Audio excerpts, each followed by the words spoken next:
तो चुनावी साल है, जिस तरह से हमारे सहयोगी सुमित भी लगातार कह रहे हैं, राजीव भी कह रहे हैं, ऐसे में विभिन्न वर्गों को खुश करने के अलावा जो फिस्कल डेफिसिट है, जो राजकोषीय घाटा है, उस पर नियंत्रण रखना एक बड़ी चुनौती यहाँ पर सरकार के लिए। निर्मला सीतारमण आ गई हैं तस्वीरों में, माफ करिएगा बीच में टोका बना देती है आपको। निर्मला सीतारमण हाथ में भी लाल रंग का सुंदर सा बही खाता और उनके साथ उनके दोनों वित्त राज्य मंत्री हमको दिखाई दे रहे हैं। और ये तस्वीर जिसका इंतजार काफी देर से पूरा देश कर रहा था, 9:15 बजे राष्ट्रपति से मिलना, उसके ठीक पहले वित्त मंत्री और उनकी पूरी टीम जिसने मिलकर ये बजट तैयार किया, जिसको हम लोग लेखानुदान कह रहे हैं, वोट ऑन अकाउंट कह रहे हैं, लेकिन 2019 का जो ट्रैक रिकॉर्ड है सरकार का, वो ये कहता है कि अंतरिम बजट चुनावी साल में काफी ज्यादा लोक लुभावन घोषणाएं भी करवा सकता है। क्या है इसके अंदर, कितनी लोक लुभावन घोषणा है? अदिति, आपने सवाल पूछा था मेहमान से। बिल्कुल जयंत कृष्णा जी, अगर आप मेरा सवाल सुन पाए हो तो जवाब दें, क्योंकि चुनावी साल है और विभिन्न वर्गों को भी खुश करना है, फिस्कल डेफिसिट पर भी नियंत्रण करना है। एक काम रहेगा। देखिए, हमारा जो अर्थव्यवस्था है भारत की, उस समय वो सब फास्टेस्ट ग्रोइंग है, सबसे तीव्र गति से बढ़ने वाली अर्थव्यवस्था है मेजर इकोनॉमीज में दुनिया भर में। लेकिन ये अनफॉर्चुनेट ट्रुथ भी है कि हमारे मुल्क में जो गुड इकोनॉमिक्स होती है वो अभी भी अच्छी पॉलिटिक्स नहीं मानी जाती, और स्पेशली जब लोकसभा इलेक्शंस जो राउंड द कॉर्नर हो तो ये और भी ज्यादा।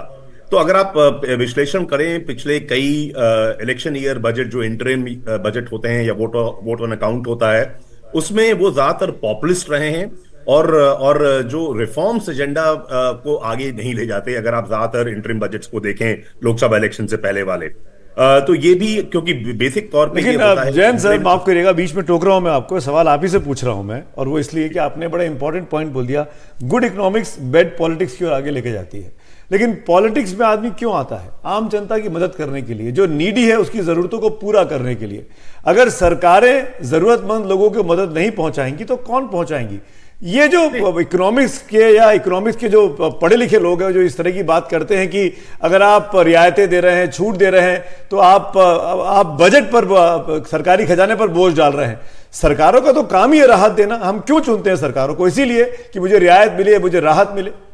नहीं, आप बिल्कुल ठीक फरमा रहे हैं, लेकिन देखिए, ये भी देखिए कि जो कुछ रिफॉर्म्स होते हैं वो एक बिटर पिल की तरह से होते हैं, वो कड़वी दवाई की तरह से होते हैं, तो वो कोई बहुत पॉपुलिस्ट हमेशा नहीं होते। अगर आप 91 रिफॉर्म्स की बात करें, या अभी भी जो हमारा रिफॉर्म्स एजेंडा, बहुत रिफॉर्म्स हुए हैं पिछले 9 सालों में, लेकिन जो कुछ बाकी रह गए हैं, जैसे लैंड रिफॉर्म पे काम करना या लेबर लॉज को और लिबरलाइज करना, उन पे अभी उतना काम शायद नहीं हो पाया, बिकॉज वो थोड़े बिग टिकट रिफॉर्म्स हैं, और वो इलेक्शन ईयर में से पहले मुझे नहीं लगता कि सरकार उस पे हाथ डालने वाली है।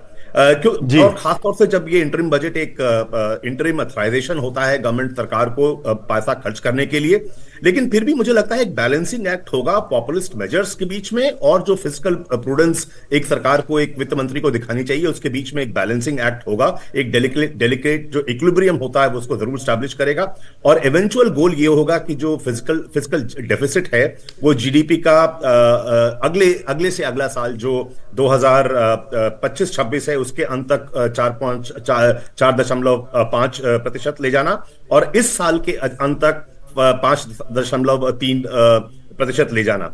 ये रहेगा, ये चैलेंज होगा। बिकॉज देखिए, इस बार एक्सपेक्टेशन है कि इंफ्रास्ट्रक्चर सेक्टर में और इजाफा होगा, एलोकेशंस में, एग्रीकल्चर और रूरल डेवलपमेंट में इजाफा होगा। और अगर आप देखिए तो बहुत से जो हमारे जो मिडिल क्लास है, जो बहुत वोटर बैंक कॉन्स्टिट्यूट करता है, वो इनकम टैक्स में भी, जो मैं कॉर्पोरेट इनकम टैक्स की बात नहीं कर रहा, पर्सनल इनकम टैक्स में, उसमें भी कुछ उनकी एक्सपेक्टेशन है।